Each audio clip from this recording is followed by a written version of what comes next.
Hi, everyone. Welcome to our second Falcons in Flight of the series, Safeguarding Your Finances for Long-Term Success. We are joined by Chris Volberg, class of 2017 and the FOLD Board member, as well as his day-to-day job managing director at Northeast Financial Network. He will be sharing with you some useful strategies about your finances and helpful tips for investing long-term. So with that, I will let Chris take the lead and begin our conversation. If you have any questions, please feel free to put it in the chat as we have this discussion. And I also know that there's been questions that have been sent in through the registration, so we'll also be answering those. And if we don't get to all of the questions, feel free to always connect with Chris via LinkedIn and you can continue the discussion. Thank you all for joining. Thank you, Abby.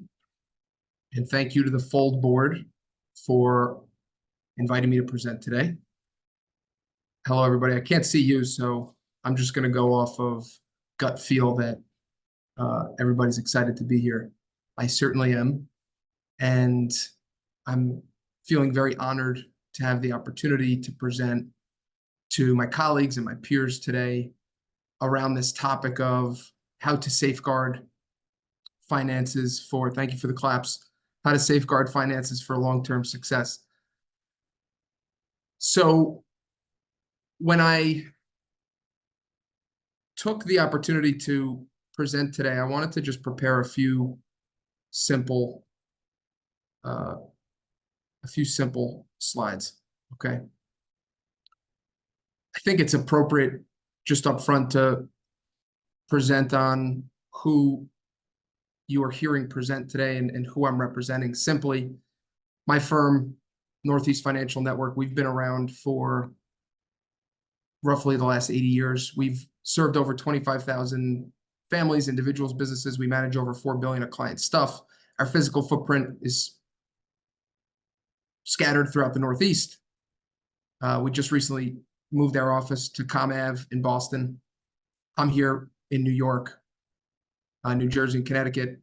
And our mission, why we do what we do, is to organize, educate, and empower successful leaders in business to maximize growth, protect their wealth, and preserve their abundant lifestyle so that they can provide for themselves, for their families, and for generations to come. So when today we talk about safeguarding wealth, and oftentimes when we talk about protection strategies with our clients, a story comes to mind. And that story is about a young man who applied for a job as a farmhand. And the farmer who really needed the farmhand, when interviewing or asking for the qualifications of the farmhand said, "I can sleep through a storm." The puzzled farmer, he liked the farmhand, was a little bit confused as to his response that I could sleep through a storm, but he hired him. A few weeks later, the farmer and his wife were awakened by a storm, a violent storm that was ripping through the valley. The farmer leapt out of bed and he called for his new hired hand to find that the young man was sound asleep. So the farmer and his wife, they quickly began to check to see if everything was secure. They found that the shutters of the farmhouse had been securely fastened. And in the house, they also found a good supply of logs that had been set next to the fireplace. They also then inspected the property. They found that the farm tools had been placed in the storage shed, safe from the rain, and the bales of wheat and hay were tarped safely so that they wouldn't become destroyed. The tractor was moved into the garage, the barn was locked tight, and even the animals were calm and had plenty of feed. All was well. It was at that point in time that the farmer understood the meaning of the young man's words, which was, "I can sleep through a storm." Because the farmhand did his work loyally and faithfully during clear skies. He was prepared for any storm. So actually, when that storm did break, he wasn't concerned and he could sleep in peace. I find myself often thinking of this story when we talk about safeguarding wealth with our clients and in building financial preparedness, because it's very similar, right? During times of stress, we often find ourselves scrambling. We put in an immense amount of effort and energy, running on hope and crossed fingers most of the time, hoping that everything works out to our benefit, to our advantage, or at least to keep the status quo. However, when the skies were clear, when everything was going well, if we could have tended to the things that were important in life, then we could sleep in peace knowing that everything is handled. So it begs the question for today's conversation: wouldn't being financially proactive and prepared actually enable us to navigate stressful times? And not just navigate them with confidence, but navigate them with abundance. And when it comes to us and our financial plan, we should ask ourselves, can we sleep through a storm? And in a financial sense, a storm can be many things. A storm can be a life event that is unanticipated. It can be a volatile market. It could be a sudden tax bill, an unknown debt expense, a sickness, an injury, a death, right? It can range in form, but ultimately these storms test our financial plan and how prepared we are to handle these challenges. So in an effort to talk through these concepts of being prepared for a financial storm, I'd like to share a tool that we use with our clients called the Living Balance Sheet. And this tool, with our clients today, Harry and Harriet Bentley, this tool is going to allow us to look a little bit deeper at the farmers, Harry and Harriet, and their balance sheet, their living balance sheet. Just as a quick aside on how we use this tool with our clients, this tool encompasses every part of our client's financial world. There's 4 domains: assets, liabilities. So what we all learned at Bentley, or are learning at Bentley, is assets minus liabilities. It drives our net worth, which is important, right? Because this is a reflection of all the financial decisions that we've made up to this point.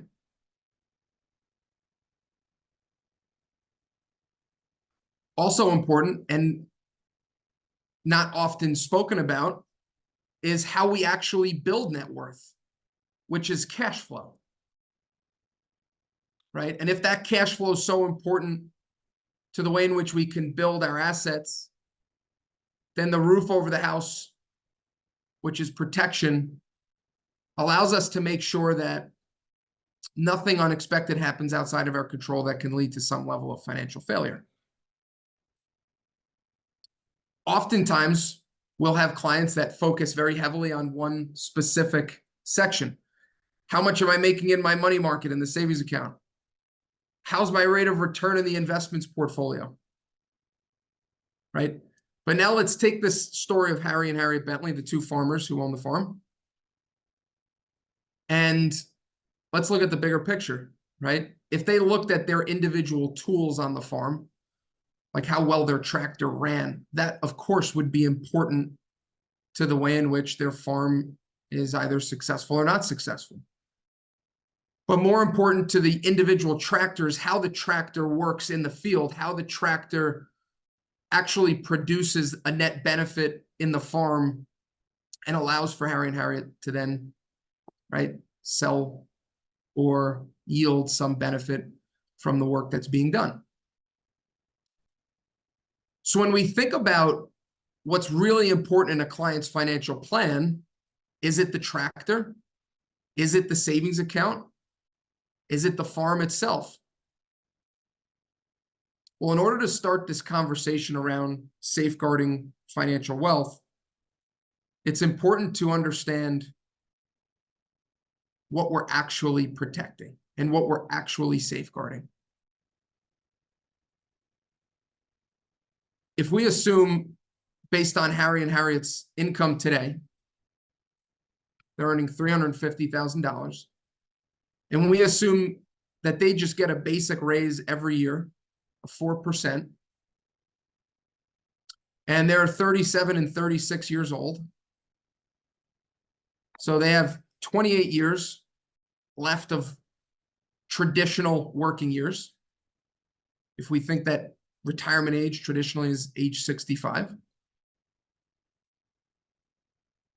then what these earnings will yield over that 28-year period is $17.5 million. So let's take a step back, okay? And just take a peek at their balance sheet again. Do Harry and Harriet have any assets that are worth $17.5 million in the physical sense? The answer is absolutely not, right? They don't have a stock, a bond, piece of real estate, or retirement portfolio that's worth that amount of money. What that then means for Harry and Harriet is that their greatest asset is themselves. It is them. It is their ability to go out and earn this $350,000 over the next 28 years. So when we look at this big, beautiful number,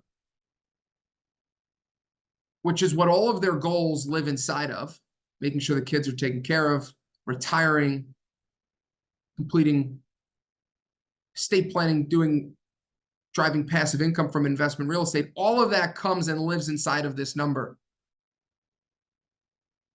And there are two very important discussions that we have with our clients as it relates to this reality that at a minimum, they're going to earn $17.5 million. It's number one, that earning this amount is not guaranteed, right? We're not given the right to have $17.5 million. We have to go out with our 2 feet and earn it. So number one, we need to protect that number. We need to protect that number in order to make sure that we reach all of those financial goals that we're able to reach and all of that wealth that we're able to earn over the next 28 years. We need to make sure that nothing happens on that wealth accumulation path that stops us from earning that income. Number two is that this is the number before reality, right? This is the gross number. This is not the net. This is not what happens after expenses. So importantly, number two, we need to make really great cash flow decisions in order to maximize as much of that $17.5 million as possible. So we're going to talk about 3 things today. We're going to talk about, as it relates to this asset, which is our ability to earn an income and drive $17.5 million at a minimum of lifetime earnings. How do we start to think about protecting that, right? What are the threats that can get in the way, and what can we do to ensure that we get to as much of that as possible? That's one. Number two is, what cash flow decisions should we be making off of this number? And 3, we're going to talk about one of the biggest wealth erosion factors, which is taxes, and how we can start thinking about taxes, how the 401k plays into this discussion around taxes. It might not be in the way that you think. And ultimately, how can we be more efficient in order to safeguard this long-term wealth building potential and capture as much of it as possible? Okay. So from here, let's start with that first important point, which is protection. and what it looks like to start to protect this big number. Okay, we're going to go into one really important concept that's paramount to having this discussion around protection. And it is a byproduct of looking at some of these things that we might want to start thinking about. Auto, home, umbrella, right? Liability protection. If we get sick or hurt through long-term disability insurance, our medical benefits through work or individually owned, long-term care insurance, estate planning, and ultimately life insurance. And let's dive into this at a very high level life insurance question. And we actually got a question leading up to the event of, I'll answer the question. What is the guide for life insurance coverage type and amount with minor children? I want to talk about the first important consideration when it comes to life insurance, which is amount. And it's always going to come back to this reality that at a minimum, Harry and Harriet are going to make $17.5 million. When we think about what we are protecting, are we protecting the house? Perhaps. Are we protecting kids' college potential? Perhaps. Are we protecting the car? Maybe. When we think about protection, we want to make sure that we are performing the right appraisal on the asset, right? So for the sake of this example, if we had a house that was worth $1 million and God forbid that house burnt to the ground, God forbid, how much would we want the insurance company to give us a check for? $1 million, right? Of course, that was the value of the home. Why is it any different when it comes to our life? Well, it's really difficult, some people might say, to find what we're actually worth. Well, if these are our future earnings, then there is a present value to what we're capable of doing in the future. And if we just take a very simple financial calculator and we input $17.5 million and we discount that $17.5 million at target inflation over 28 years, what we find is that the present value of Harry and Harriet and their ability to earn an income is 10 million bucks. That's what they're worth today. And why are they worth anything less if something happens outside of their control, like a sickness, an injury, a premature death? So when we work with our clients, it's not that we are going to implement $10 million of insurance, but we absolutely show our clients what they're worth today and then give them the option to vote on how much their capacity or their tolerance of insurance might be. So when it comes to amount and we start thinking about protection, we consider what we're protecting in terms of human life value. The economic impact from this $17.5 million is the only thing that's replaceable, and we can calculate that. And by finding that present value, it gives us a really good start to thinking about how we might protect what we're worth. So that's the first consideration as we think about, remember, first conversation is protect. We're going to talk about what we protect in terms of what things are worth, and then protecting them for that worth. This way, nothing unexpected happens outside of our control that we can't be prepared for and sleep through the storm on our personal balance sheet. But I want to pivot now to talk about a really important consideration as it comes to the way in which we safeguard our long-term wealth, which is how we make cash flow decisions off of this number. And let's first set the stage for what it is that we're actually talking about. If we start to add in some reality off of this wealth building potential, and we start to fill in these expenses, what we're going to find is that taxes are about 35%. The average debt load for Americans, mortgage, student loans, credit cards, is about 30%. Lifestyle, everything that makes our life feel like our life, on average is 30. And generously, the average savings rate in America is 5%. If we assume that we take that 5% and we reinvest it over the next 28 years and earn a net after-tax rate of return of 5%, something we know we can achieve, then where that leaves us as we hit recalculate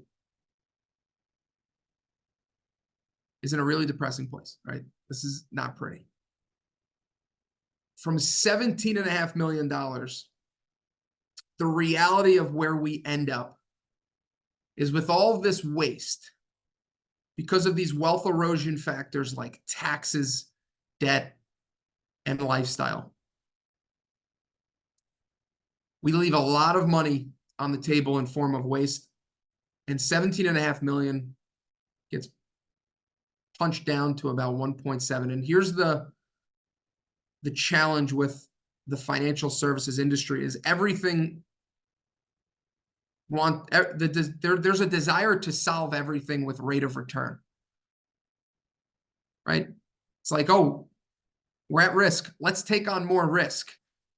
Now, what does that look like? Let's assume that net of tax, we can get something like 7%. And let's change that rate of return. Is it really making an impact on where we end up? The answer is no. So instead, let's focus on two things with the remainder of the time we have. I'm going to try to get through this in the next 15 minutes. Number one, how can we improve our savings as opposed to just focusing on rate of return?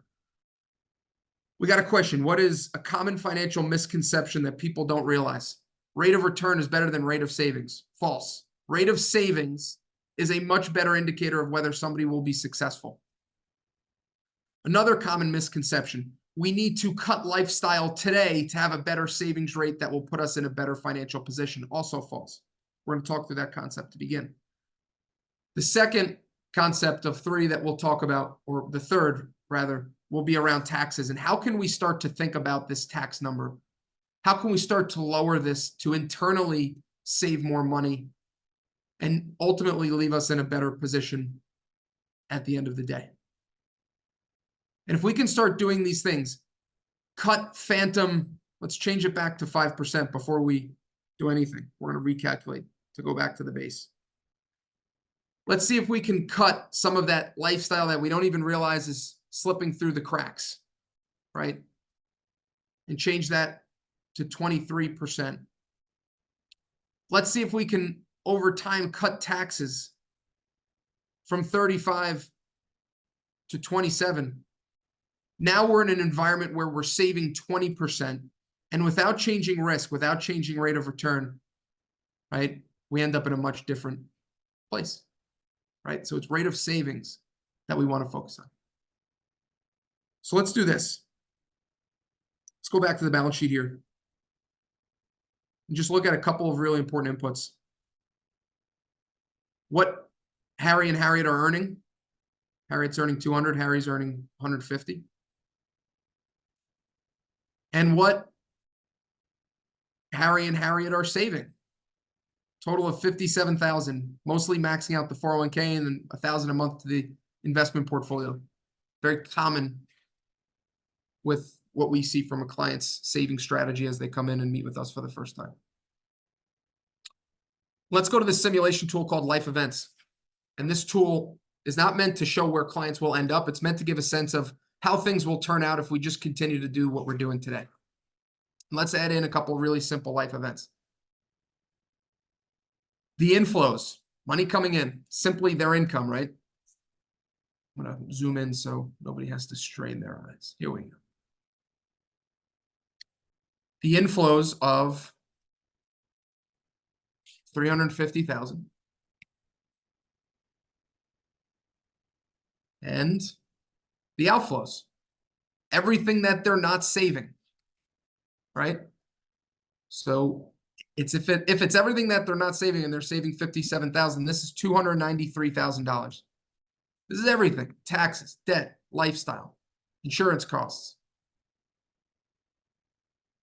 And if we play this out over the next 28 years, which is from where they are today to retirement age,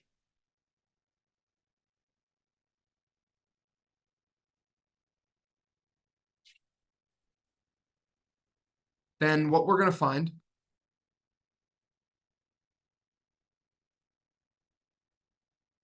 hold on.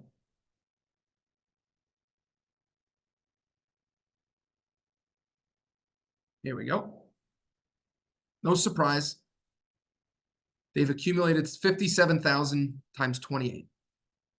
Here's where the financial services industry comes in and says we can help. And this is important, no doubt. We attach a rate of return to it, right?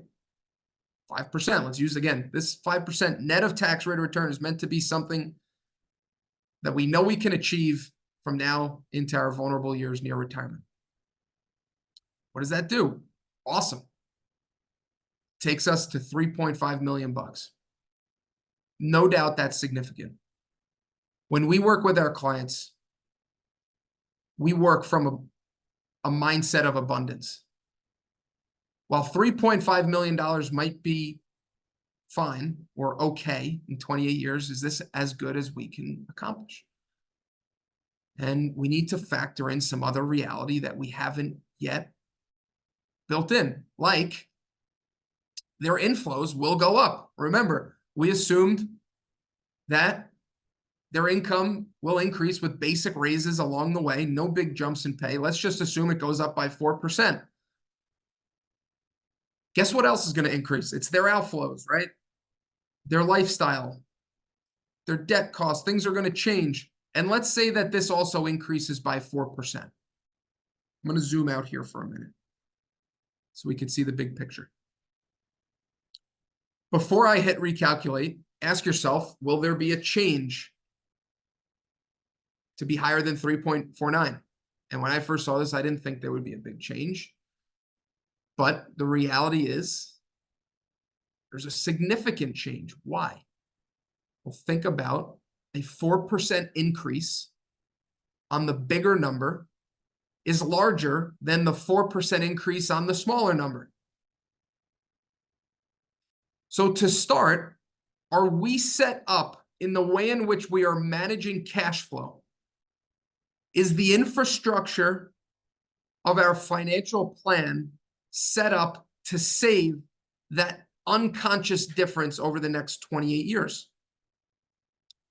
Odds are that most of us operate in a very similar cash flow environment, where for whatever reason, we were all taught this, probably because big banks, right, operate in the way that they do, and they make money from us putting money into the checking account, and from the checking account, there's this lifestyle that's plugged directly into our income, right? And as more money unconsciously accumulates in the checking account, more money is probably unconsciously being spent. So first, ask yourself, are you set up to capture this unconscious difference, right? And second, is this unconscious increase year over year of 4%, is that necessary? So like I said before,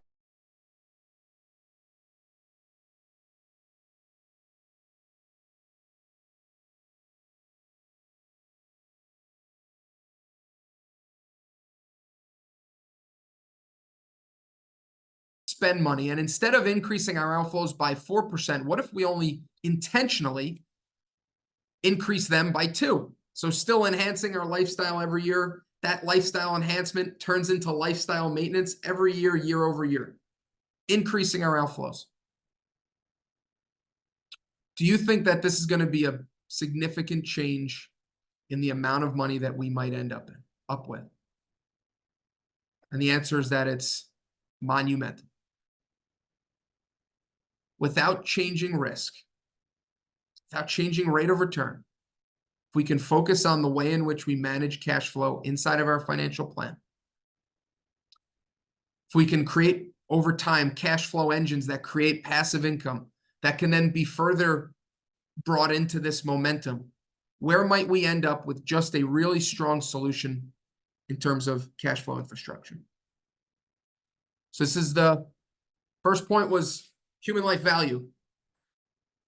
Let's safeguard human life value in order to secure long-term success. Number two, what's the goal? The goal is to save more money. Excuse my terrible handwriting. Should it be the same methodology that we've been using, right? Perhaps we should consider it to be something different. Perhaps we should look at how we can take advantage of that unconscious savings as opposed to unconscious consumption over time. Here's what we're going to do to finish over the next 10 minutes, and then we're going to break for 15 minutes of questions if there are any. We're going to talk about decisions now. These are this is how much money we've saved, right? Now, where do we put this savings? Right? Most popular, we see all the time, is 401k. It's where we're saving our money. Why the 401k? By the way, we use 401k. We use traditional IRAs, SEPs, solo 401ks. We manage 401ks for big businesses. So we love 401ks. Nothing wrong with a 401k, but let's consider its place in the financial plan. First, how does a 401k work? Okay.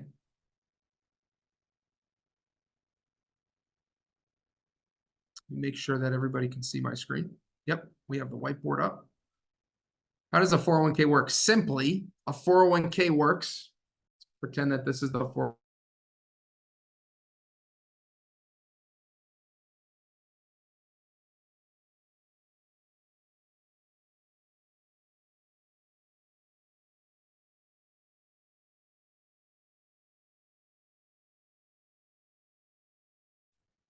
Can't touch it until 59 and a half, right? And then when we take this money out, 100% of this will be taxed at whatever ordinary income is at that point in time. Okay.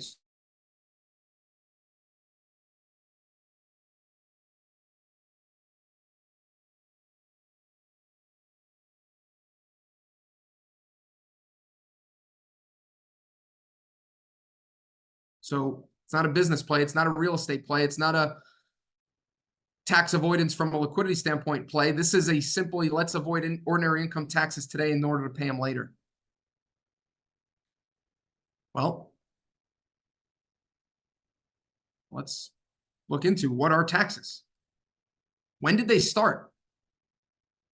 I thought taxes started when Washington crossed the Delaware. Not true. It wasn't 1776. It was 1913. Taxes started as a mechanism before getting into World War I.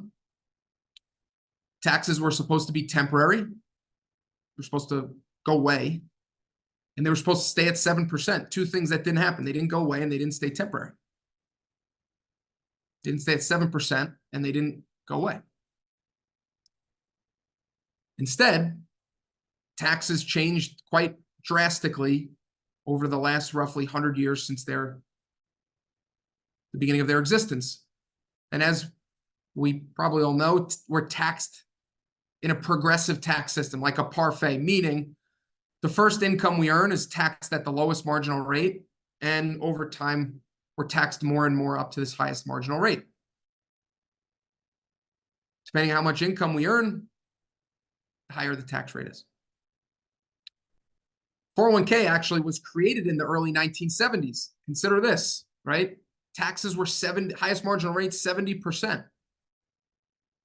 Right? Put money in a 401k then, taxes came down closer to 28% after the Reagan cuts, and now floating back up near 37 over the last 100 years. What are some considerations? Well, taxes, while they're at 37 today, the average over the 100-year history is 60. So are taxes low or are taxes high? I don't know, right? They seem pretty low relative to the history. And if we just look at where we are as a nation, not a red or blue comment, and we look at the national debt clock, and we recognize that as a nation, we're $34 trillion in debt, right? And we could either stop spending as a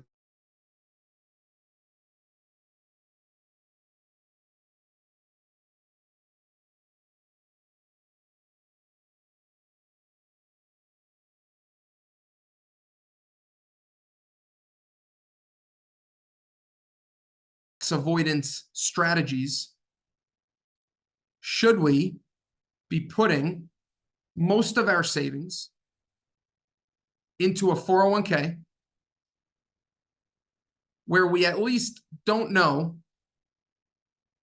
what taxes will be in the future? And at the very minimum, we're probably, for most of us on the call, not earning our peak earnings where we are today, right? So if today's the least amount of money we're ever going to earn in our lifetime, should we be deferring taxes to a point when we're no doubt in a higher tax bracket? These are considerations that we should have as it relates to where and how we're saving money. Harry and Harriet have $1.2 million in a retirement portfolio. No, they don't, right? They have net of the taxes that are embedded in that portfolio.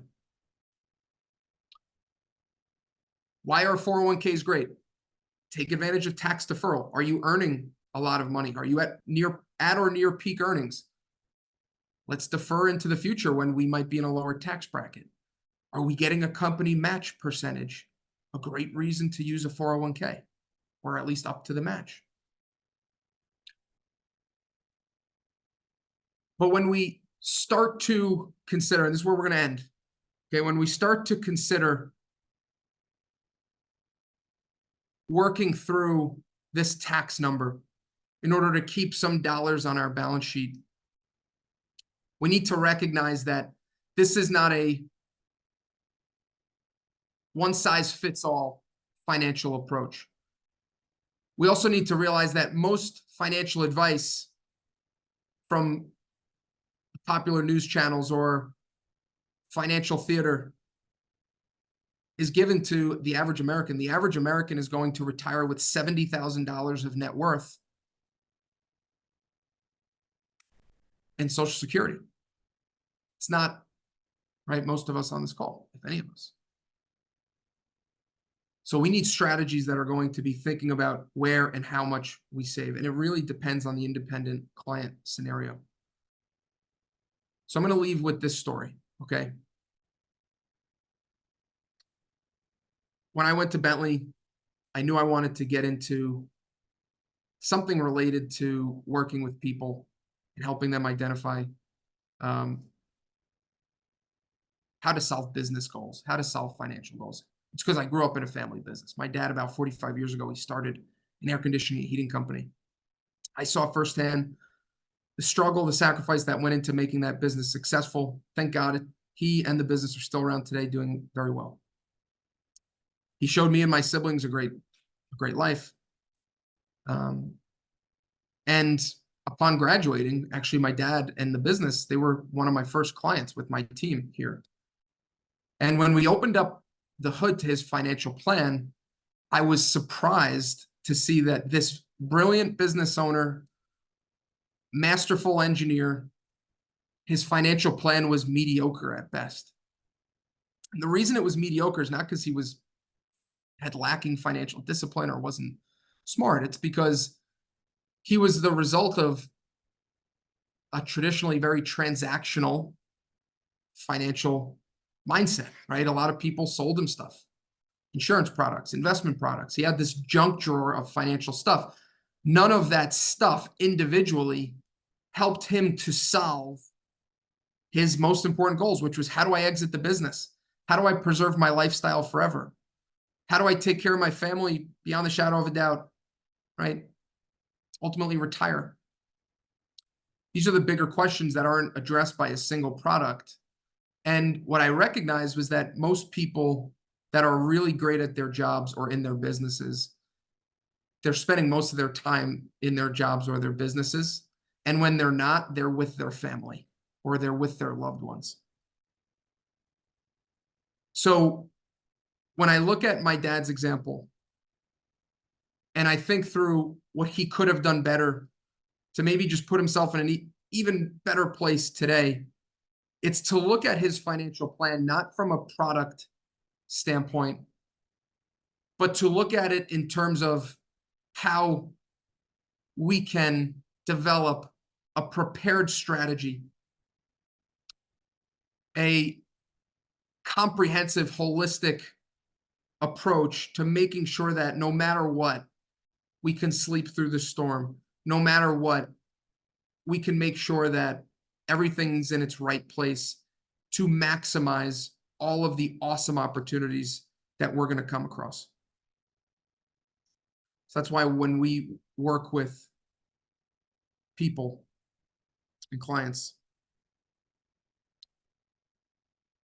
we make sure that we're helping them beyond just a product standpoint and really focusing on their goals. So I would ask everybody today, right? Consider what your goals are.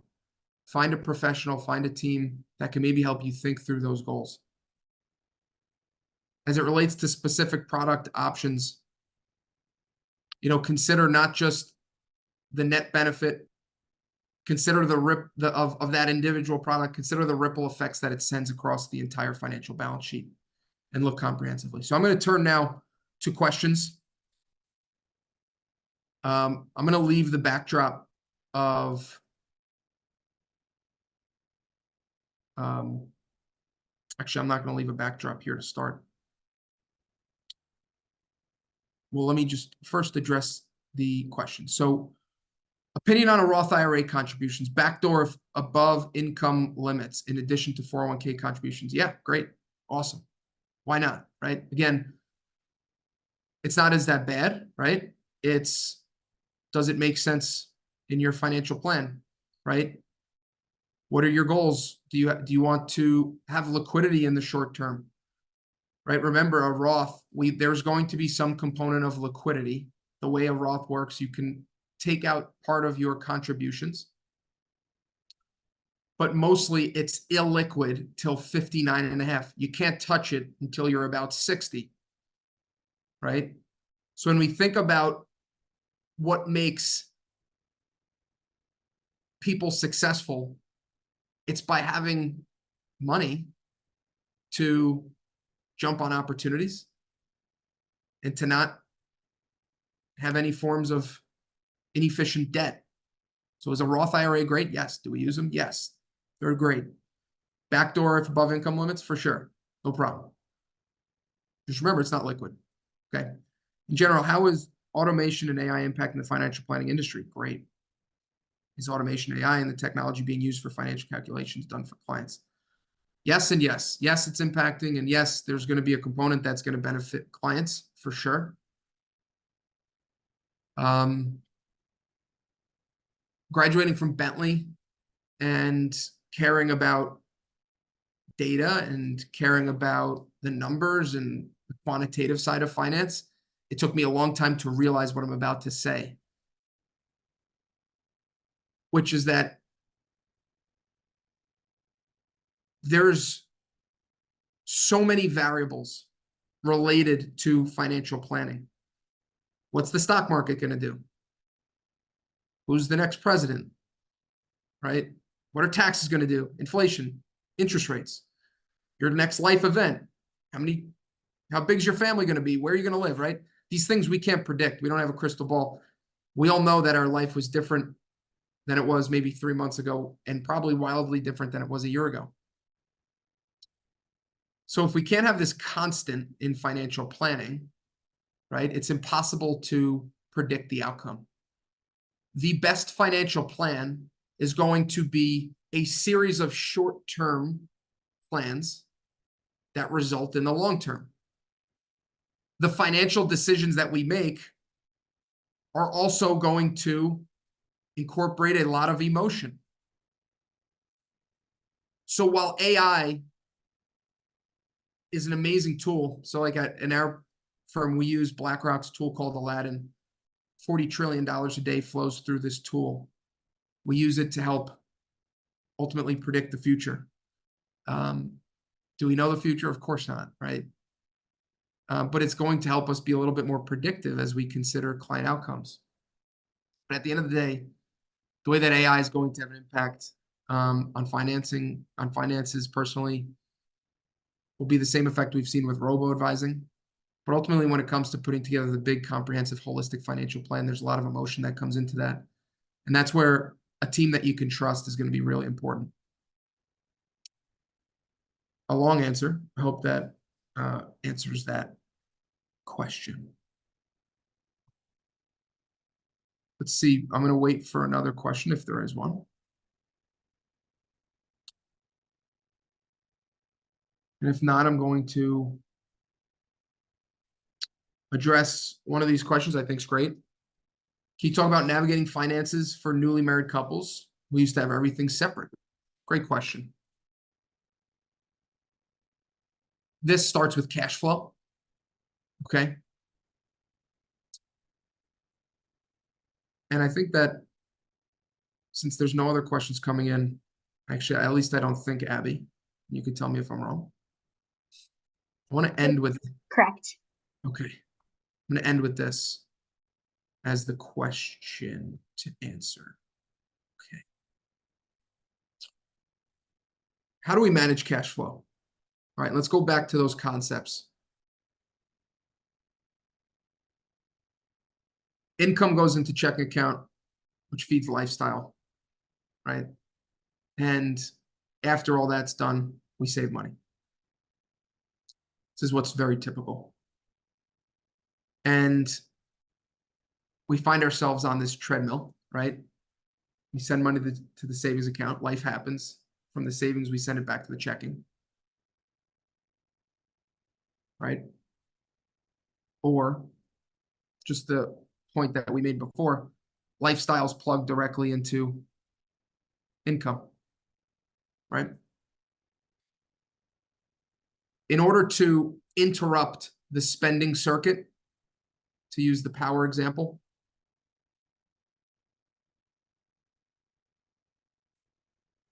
something that can be used, and we use it to great success with our clients, is called a wealth building account. A wealth building account is an awesome way to start to create that unconscious saving as opposed to unconscious consumption. As a result of putting this wealth building account at the intersection, and this wealth building account is the same as a savings account. Same purpose. It's going to hold money. But we're putting it in between the checking and the income. So now we intentionally send money from the wealth building account to the amount that we want without changing lifestyle to the checking account. And from the checking account, we consume and live our life and nothing changes.